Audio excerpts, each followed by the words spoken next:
Is corona virus airborne? ये भी सवाल उनसे पूछा गया और इसीलिए मैं आप लोगों से कह रहा हूं। डॉक्टर साहब ने कहा यस। आपको बता देता हूं, कोरोना वायरस दो तरह से, पहला जो 2020 में था वो ये वायरस था, ड्रॉपलेट्स।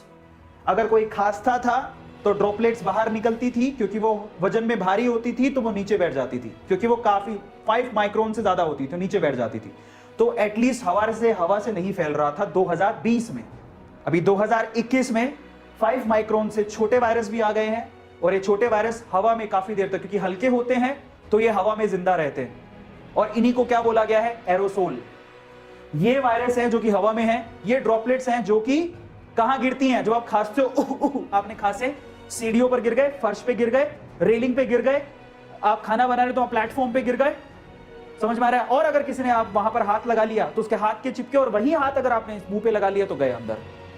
तो ये तो प्रॉब्लम वहां से। लेकिन ये तो भाई साहब सबसे डेंजरस चीज ये हवा वाला।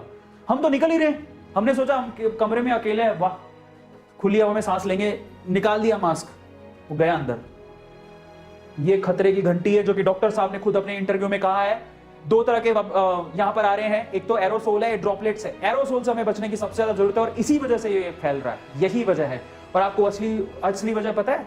असली वजह, जब होली निकली थी हमने कोई परवाह नहीं करी, जो होली बनाई है हमने उसी से सबसे ज्यादा केसेस फैले, उसके बाद ही पीक पकड़ी है इसने, उसके बाद ही हुआ है ये सब।